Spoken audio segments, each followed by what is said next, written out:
오늘 어린이 주일 맞이해서 하나님께서 우리에게 주신 은혜 함께 나누겠습니다. 어린아이 같은 신앙이라는 제목으로 함께 은혜 나누겠습니다. 요한 트레보니우스라는 분이 계십니다. 이분이 라틴어를 공부하시고 가르치시는 분인데 인격과 학식이 참 뛰어나신 분입니다. 이분이 한 500년 전에 이렇게 사셨던 분인데 학생들 가르칠 때마다 모두 한 어린 아이 같은 그 학생들 하나하나를 이렇게 이름을 붙이면서 존칭을 붙이곤 했었습니다. 그리고 학생들 가르치려고 들어가면 꼭 그 클래스 시작하기 전에 모자를 이렇게 벗고 아이들에게 이제 공경을 표하는 그런 일을 했다고 했습니다. 그래서 아이들이 웃기잖아요. 왜 선생님이 저렇게 하실까? 그래서 이유를 물었습니다. 그러자 그분이 이렇게 대답했습니다. 여러분 가운데 20년, 30년 후에 정말 위대한 분들이 나올 거라고 저는 생각하기 때문에 그렇게 한다라고. 미래의 위대한 분들 앞에서 이렇게 미리 공경을 표하는 거라고 했습니다. 그래서 정말 그분 아래서 많은 분들이 나왔는데 우리가 잘 아는 마틴 루터도 그분에게 라틴어를 배우고 어려서부터 이제 그런 대우를 받았다라고 고백하는 것을 읽어본 적이 있습니다. 어린이 주일로 지키면서 우리가 어린이에 대한 시각 그리고 주님께서 어떻게 어린이들을 바라보시는가 이런 것들을 함께 말씀을 통해서 좀 볼 필요가 있습니다. 그래서 기독교의 복음은 어린아이들을 참 소중하게 생각합니다. 그리고 기독교가 들어가는 곳마다 어린이들의 인권이 막 이렇게 살아나죠. 그래서 그런 복음을 통해서 아이들이 이렇게 소중히 여기는 그런 문화가 만들어지고 그런 세상이 만들어지고 그래서 지금 우리가 살아가는 이 세상에 어린이들을 그래서 소중하게 많이 여기는 것이 기독교의 문화, 기독교의 복음 때문에 이렇게 많이 확대된 거라고 생각합니다. 오늘 본문을 통해서 어린이를 소중하게 여기시는 예수님의 가르침 함께 묵상하고 또 하나님 주시는 은혜 누리고 또 우리도 또 그와 같은 또 어린이를 사랑하고 어린이를 소중히 여기는 그런 신앙인들이 되겠습니다. 첫째로 묵상할 말씀은 어린이를 소중히 여겨야 한다라는 것입니다. 13절을 본문 보시니까 사람들이 예수께서 만져주심을 바라고 어린아이들을 데리고 오매 제자들이 구직거늘이라고 하였습니다.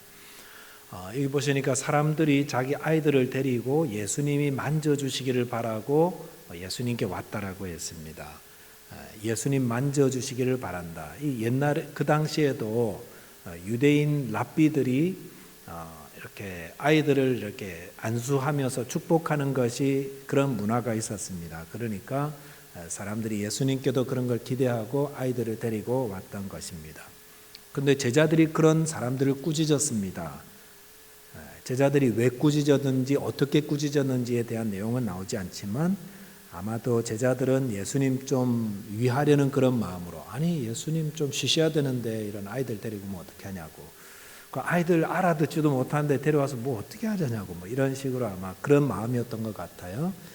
그런데 본문 14절에 보니까 예수께서 보시고 노하시어 이르시되 어린아이들이 내게 오는 것을 용납하고 금하지 말라 하나님의 나라가 이런 자의 것이니라라고 하였습니다. 예수님이 그걸 봤어요. 제자들이 어린아이들 데리고 오는 사람들 막 꾸짖으면서 내쫓는 것을 보시고 어떻게 하셨다고 했죠? 성경 보니까 노하시고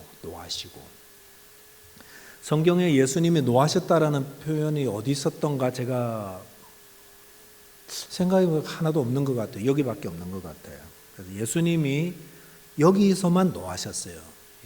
십자가에 자기를 못 박는 사람들한테도 노하지 않으셨고 바리새인들 앞에서 물론 화 있을진저라고 했지만 노하시거나 이런 표현은 없어요. 그런데 여기서는 어린아이들을 내쫓는 제자들을 보시고 노하셨어요. 이거 뭘 이야기하겠어요? 예수님이 뭘 중요하게 생각하는지를 우리가 알 수가 있죠. 예수님이 정말 소중하게 생각하는 그런 사람들을 알아보지 못한 제자들이 그 사람을 내쫓는 걸 보고 막 노하셨던 거예요. 이제 집에 손님이 왔는데 아이들이 그 손님인 줄 모르고 막 밖에 하면서 내보내면 부모님들이 야, 너 지금 그분이 누군 줄 알고 그러냐 뭐 이런 거예요 지금. 자, 그러니까 여기 보시면은 어린 아이들을 바라보는 제자들의 시각과 또 예수님이 바라보는 시각은 너무나도 큰 차이가 있는 것을 우리가 알 수가 있습니다. 제자들은 사람들이 데리고 온 그 아이들 귀찮은 존재로 봤어요. 예수님께 도움도 안 된다고 생각하고 말도 안 듣고 말도 안 통하고 뭐 가만 앉아 있기를 하나 막 왔다 갔다 하지요. 그러니까 번거로운 존재로 이렇게 봤는데 예수님은 어린아이들을 어떻게 보셨냐면은 하나님 나라에 합당한 자다 이렇게 보고 계셨다는 겁니다. 예수님께서 물론 우리를 다 사랑하시지만 예수님이 특별히 더 소중히 여기는 사람들이 있습니다. 누구냐면은 하나님 나라의 백성된 사람들, 하나님 나라에 합당한 사람들, 이런 사람들은 예수님이 소중히 보시잖아요. 그래서 우리에게도 그와 같은 시각으로 그들을 바라보라라고 성경을 통해 늘 말씀해주고 있습니다.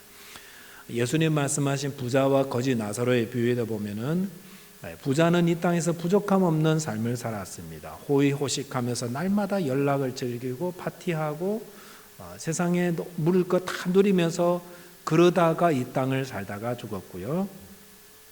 그 부자의 집 대문 앞에 병든 거지가 하나 있었는데 이름은 나사로. 아픈데 고침도 받지 못하고 개들이 와서 아픈 데를 막 다친 데로 핥고 이러다가 이 나사로도 죽었어요.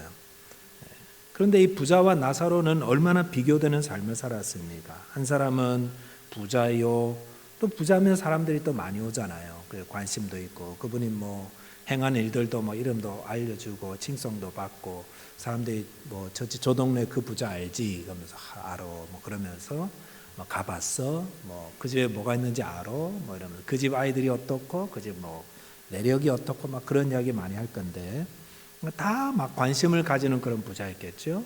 근데 그 부잣집 앞에 대문에서 알아 누운 그 거지의 이름을 아는 사람이 있었을까요? 그 거지의 뭐 인생이 어떻고 그 거지를 만나봤고 아무도 관심 없었을 거예요.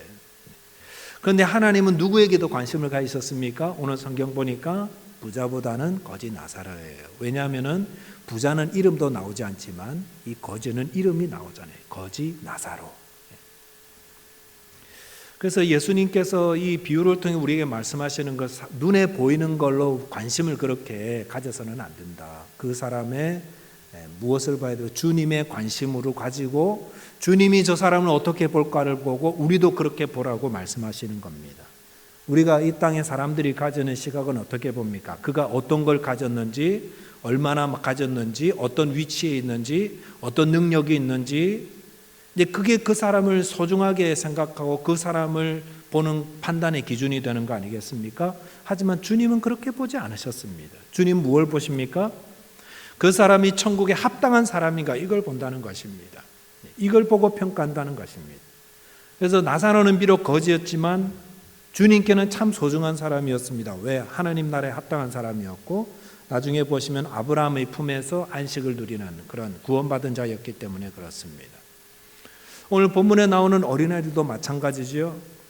사람들이 그냥 보기에 귀찮은 존재였습니다. 그렇지만 예수님께 보기에는 하나님 나라에 합당한 자로 이렇게 보았던 거예요. 대단히 중요한 사람이었던 것입니다. 그러니까 그 중요한 사람 알아보지 못하고 내쫓으려고 했으니까 그런 제자들을 향해서 주님께서 노하시면서 영적인 가르침을 주셨던 것입니다. 우리가 이 주님의 시각을 가지고 보아야 합니다. 그래야 오늘 제자들과 같은 실수를 하지 않지요. 오늘 어린이 주일인데 우리 이 교회에 나오는 어린이들을 우리는 어떻게 보고 있습니까? 예수님 오신다면은 예수님이 어디부터 제일 먼저 들어가실까요? 보통 본당에 보통 들어가는데 제가 생각하기에는 아동부실 먼저 가실 것 같아요. 네.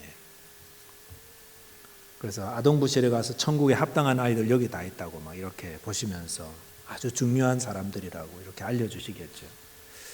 여러분 오늘 아동부실을 한번 꼭 가보시기 바랍니다. 그래서 교육 환경이 어떤지 지금 천정 공사를 좀 하려고 생각하고 있는데 천정도 이렇게 좀 공사해야 되고요. 이런 부분들이 있어요. 왜? 중요한 사람들이니 천국에 합당한 사람들이 거기 있으니까. 저는 가끔 그런 생각을 해요. 그 예배 우리 드리고 있는데 물론 밖에서 우리 장로님, 권사님, 집사님들이 안내 보고 계시는데 좀 에너지가 넘치는 아이들 중에 막 문을 박차고 뭐 엄마 하면서 뛰어드는 그런 생각을 좀 해요. 예배 조용히 엄숙하게 드리고 있는데 그럼 사람들이 어떻게 할 것 같아요? 여러분 어떤 반응을 볼 것 같습니까? 노기가 가득한 얼굴로 이렇게 보시는 분 없으리라 생각해요. 오늘 말씀을 듣고 이제 깨달음을 얻었으면 아주 자상한 얼굴로 천국에 합당한 자가 들어왔구나. 네. 그저 천진난만하고 이 아이가 뭐 예배를 방해하려는 악한 마음을 가지고 온 거 아니잖아요. 그냥 좋아서 막 들어오는 거예요. 그러니까 우리가 그런 마음을 좀 알고 혼내서는 안 됩니다. 이거 어딘 줄 알고 들어 이렇게 하시면 안 돼요. 그냥 잘 이해해 주셔야 됩니다. 천국에 합당한 분 오셨습니까? 이렇게 뭐 인사까지 못하더라도 잘 받아주셔야 됩니다. 그들을 책망했다가는 우리가 주님께 혼납니다. 마태복음 18장 5절 6절에 보시면 이런 말씀이 있죠. 또 누구든지 내 이름으로 이런 어린아이 하나를 영접하면 곧 나를 영접함이니 누구든지 나를 믿느니 작은 자 중 하나를 실족하게 하면 차라리 연자 맷돌이 그 목에 달려서 깊은 바다에 빠뜨려지는 것이 나으니라라고 하였습니다. 교회에 온 아이들은 이유 불문하고 다 사랑받고 격려받고 칭찬받아야 합니다. 우리 예수님께서 그런 어린아이 하나를 영접하는 것은 누구를 영접하는 거라고요? 주님 영접하는 겁니다. 여러분 오늘 주님 영접하고 싶으시죠? 혹시 어린아이 있으면은 칭찬해 주시기 바랍니다. 야, 너 진짜 뭐 너무 멋지다, 뭐 너무 예쁘다, 뭐 너무 오늘 이렇게 멋있네. 이렇게 그런 말 한마디가 누구를 향한 칭송이에요? 예수님을 향한 영접이라고 하였습니다. 그런데 그 바꾸어서 애들이 조금 귀찮게 군다고 저리 가! 뭐 이런 거는 예수님 향해서 그런 거예요. 그러니까 잘 하셔야 됩니다, 여러분. 16절에 우리 주님 뭐라고 하셨습니까? 그런 어린아이를 안고 그들 위에 안수하시고 축복하셨다라고 하셨습니다. 예수님 아이들을 참 소중하게 여기십니다. 제자들이 쫓아보내려고 했던 그 번거롭게 여겨졌던 그 아이들, 예수님은 그들을 안고 그들을 축복하셨습니다. 그들을 이렇게 소중하고 귀한 아름다운 존재가 바로 우리 아이들이라는 것입니다. 여러분 교회에 오는 아이들 축복해 주시고 사랑해 주시고 격려해 주시고 칭찬해 주시고 그들을 잘 돌봐주시길 바랍니다. 저와 여러분께서 이런 주님의 마음을 주님의 시각을 가지고 어린아이와 또 작은 자 볼품없어 보이는 그런 분들 소중히 여기며 격려하고 칭찬하고 영접해 주시는 주님께 칭찬 듣는 저와 여러분 되시기를 바라겠습니다. 두 번째, 어린아이와 같이 겸손해야 합니다. 15절에 보시면 내가 진실로 너희에게 이르노니 누구든지 하나님의 나라를 어린아이와 같이 받들지 않는 자는 결단코 그곳에 들어가지 못하리라 하시고 라고 하였습니다. 예수님께서 진실로 너희에게 이르노니 이렇게 말씀하실 때는 굉장히 중요한 진리를 우리에게 가르쳐 주시기 위함입니다. 그래서 이유 불문하고 성경에 예수께서 진실로 내가 너희에게 이르노니 라고 하는 말씀이 붙은 것은 그 뒤의 내용들은 꼭 가슴에 담아 새겨둬야 하는 가르침입니다. 주님께서 뭐라고 말씀하셨냐면 누구든지 하나님의 나라를 어린아이와 같이 받들지 않는 자는 결단코 그곳에 들어가지 못하리라 라고 이중부정으로 말씀하셨습니다. 결단코 들어가지 못하리라. 이렇게 하지 않는 자는 이렇게 절대로 못한다. 무슨 말입니까? 반드시 이렇게 해야 된다라는 말씀이죠. 하나님 나라에 다 들어가시려 원하시잖아요. 우리가 사실 예수 믿는 궁극적인 이유도 하나님 나라에 들어가기 위함 아니겠습니까? 그런데 그러면 어떻게 해야 되겠습니까?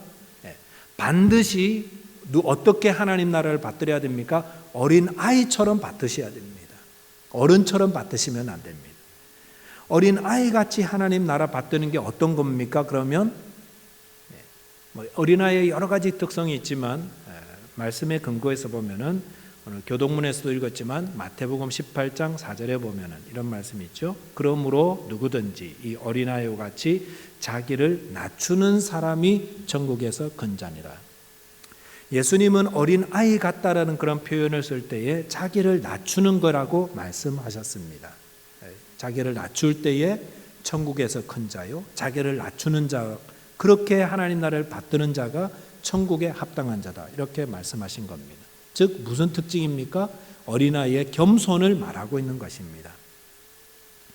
여기 원어적인 표현 낮춘다라는 표현을 보니까 어떤 거냐면은 오만한 콧대를 꺾는다, 그리고 비천한 상태로 내려간다, 이런 의미를 가지고 있습니다. 즉 하나님의 나라를 어떻게 받들여야 되냐면은 그 앞에 섰을 때에 나의 오만한 콧대를 꺾는 겁니다. 그리고 나를 비천한 상태로 끌어내리는 겁니다.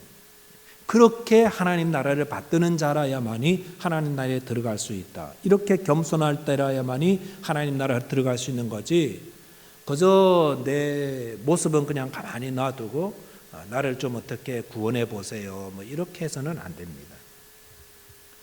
자, 이렇게 자기같이 어린아이 같은 삶, 어린아이 같은 모습으로 자기를 낮추고 비천한 상태로 내려간 자의 삶은 어떨까요? 사람들은 겸손해지는 거 좋아하지 않습니다. 사람들은 낮아지는 거 좋아하지 않습니다. 자기가 낮은 자리에 있어도 늘 마음은 높은 데 두고 있습니다. 언젠가는 내가 올라가리라. 이게 사람들의 마음이에요. 그런데 우리가 하나님 나라 받들 때는 그렇게 받들어서는 안 됩니다. 어린아이 같이 낮아지고 비천한 모습으로 자기 오만한 콧대를 다 꺾고 아주 그냥 낮은 상태에서 주님의 나라를 받들을 때야만이 하나님 나라에 들어갈 수가 있습니다. 하나님 나라를 어린아이 같은 마음으로 받아들이는 자의 삶은 어떨까요? 자기를 비천하게 내려온 삶을 사는 사람의 삶은 어떨까요? 그런 사람도 비천한 삶을 사는가? 그렇지 않습니다. 오히려 그런 사람들은 천국의 삶을 삽니다. 마음이 겸손할 때에 우리는 천국의 삶을 살아갑니다. 하나님의 나라를 어린아이 같이 받드는 게 어떤 걸까 묵상하다가 저희 조카 한 사람이 생각났습니다. 이 조카가 초등학교 2학년 때인데 전지난만하지요. 가족들이 모여서 크리스마스 선물을 개봉하고 있었습니다. 이 조카가 자기 선물 포장지를 쫙 뜯으니까 그 안에 10불짜리 티셔츠가 나왔습니다. 제가 보기에 10불도 안 했던 것 같아요. 근데 그 순간 제가 조금 이제 눈치를 좀 봤어요. 그 아이들 얼굴을 봤어요. 왜냐하면 그 앞에 다른 조카들이 이제 뜯었던 선물들은 조금 비싼 거고 좋은 거였는데, 근데 제가 보기에는 그 아이가 받은 선물은 보잘것 없었어요. 10불도 안 되는 그런 티셔츠였어요. 제 눈에는 그랬어요. 근데 그 아이가 그 선물을 쫙 뜯고 보면서 티셔츠를 막 꼭 껴안는 거예요. 그러면서 하는 말이 피카츄 이러는 거예요. 피카츄는 그 티셔츠에 그려진 그림이고 아이들이 그 아이들의 캐릭터예요. 만화 캐릭터인데 이 아이가 너무 좋아하는 거였어요. 이것만 눈에 들어오는 거예요. 얼굴에 막 기쁨이 충만하고 행복해가지고 그거 안고 막 뛰어다니던 모습이 생각나요. 여러분 10불도 안 되는 작은 선물 받고 행복해서 뛰어다녀 본 적 있으십니까? 언제 그렇던가요? 마음이 낮아지고 겸손할 때입니다. 그런 마음으로, 낮아진 마음으로 그런 선물을 받으면 그럼 액수와 상관없이 기쁨이 충만하고 감사가 있고 행복을 누리게 되는 것입니다. 우리가 하나님 나라에 들어가려면은 어린 아이같이 받들어야 하는 것, 겸손히 받들라는 것입니다. 나는 자격이 없는데, 나는 이렇게 낮은데 하나님이 하나님의 나라를 내게 주셨어요. 그 은혜를 받았어요. 그래서 이렇게 겸손하게 받을 때라야만이 하나님의 나라가 기쁨이 되고 감사가 되고 그로 인해서 감격이 있고 행복이 넘친다는 것입니다. 덴마크를 비롯한 북유럽 5개국, 핀란드, 아이슬란드, 노르웨이, 스웨덴, 덴마크까지 이 5나라들이 OECD 국가들 중에 늘 행복지수 1부터 10위 안에 늘 들어가는 그런 나라입니다. 그러니까 그 나라 국민들은 너무 행복한 거예요. 살아가는 게. 그래서 어떤 분들은 뭐 선진국에서 그렇지, 그런데 선진국이라고 다 행복한 건 아니거든요.